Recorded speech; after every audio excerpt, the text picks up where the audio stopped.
Hey, hey everybody, welcome, especially to the newcomers. My name is Thomas. I'm an alcoholic, and my sobriety date is June 26th.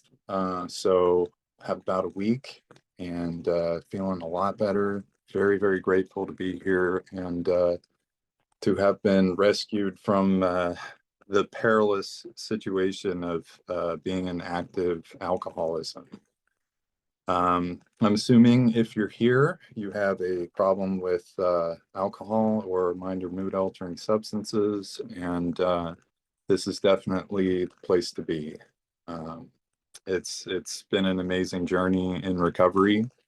I showed up to these rooms on the brink of death. I was on death's doorstep. Um, I had gone through a difficult childhood and struggled a lot socially and went through some psychological, emotional abuse.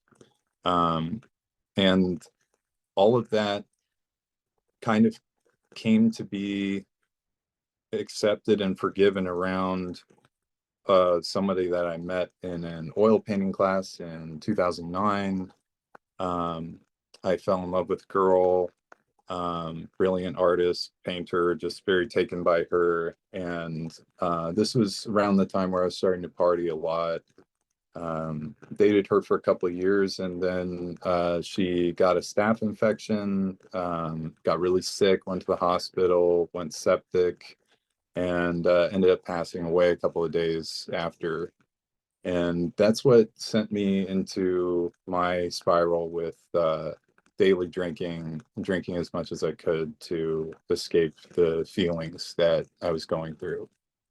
And yeah, it started a cycle of extreme disconnection. Um, I had given up on living. I had no lust for life. Um, I felt like I had been abandoned by the universe, and it started a cycle of cynicism and self-pity that sorry, my cat's right here. That made my world very different. It made it warped. It twisted my perception of reality to the point where I thought that everyone was a bad person. I thought that I was some kind of martyr. I thought that, I was shouldering the suffering of mankind, in my apartment, drinking a handle of alcohol a day and pour me, pour me, pour me another one. So that went on for a couple of years, and my dad saved me.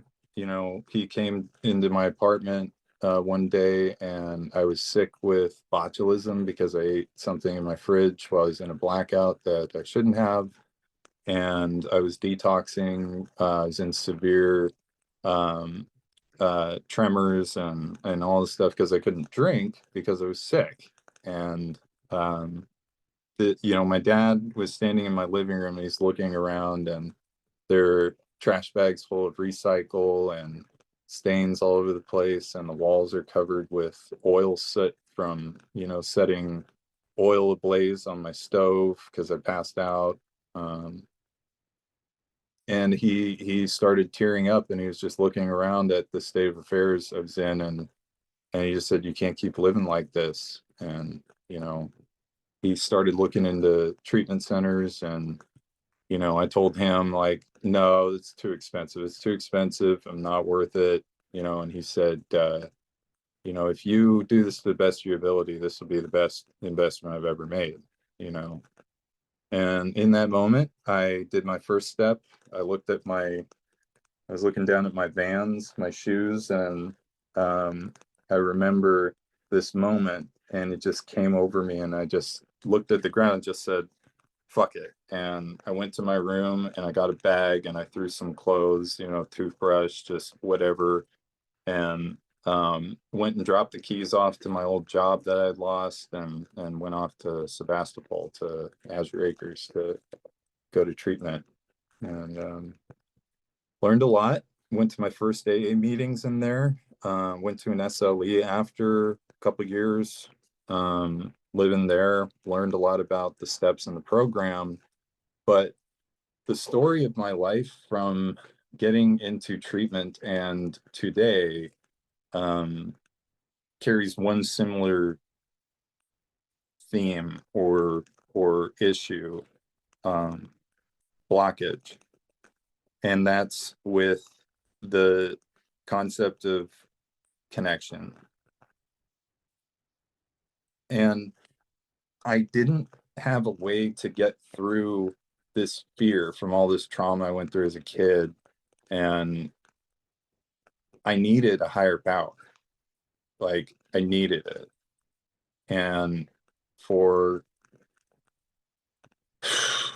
the better part of a decade, the last decade, I've been battling to find a higher power, and I just couldn't do it with, you know, the God concept. And um, I tried as hard as I could. I was praying and I was doing all the stuff, but it wasn't until last semester in college that I found, something that worked for me. And it's through, transpersonal psychology. I had a professor who taught me all about, um, the work of, Maslow and Laszlo and Groff, and, all these different really smart guys that were touching on some pretty kooky shit, out there, and I just latched onto it. And it's been a totally different tune ever since. The meditation and my intentions, my intuition, like all those things have improved greatly and have allowed me to move through life a lot more fluidly and clearly. And the reason I believe that this is happening and that I'm healing is because I'm developing a natural human desire to help people. I'm like feeling curiosity about my own life and what I want to do, who I am. And I want to find truth. I want to be brave enough to, stare life in the face and fully accept it and embrace it and do the best with, what I have. And that's not the tune that I was playing before I got into recovery. My tune before I got into recovery was everything is messed up. It's irreparable. Everyone is bad. I'm bad. This life was shit. Time to, hit the reset button, just flush it all down the toilet, you know. But today, my relationships with people are valuable to me. The the other people in my life, I care about their well-being. I think of them um, not as people who are going to protect me from loneliness or be there to rescue me when shit hits the fan, you know, and those securities. I'm more interested in my connection with them and my feeling of love that I get when I am with them. What's hard for me to accept about this disease is I can get all of these powerful emotional connections going, all these love juices start flowing once I get connected and start working a good program for a while. It's really trippy to me how the disease can still come back in, you know, because, as I told you, my numbers, I, have a week sober and I've been in recovery for, a decade. And, you know, it's not a straight path. It definitely has not been a straight line for me. But I know that every time that I invest in the program, I get good things. So um,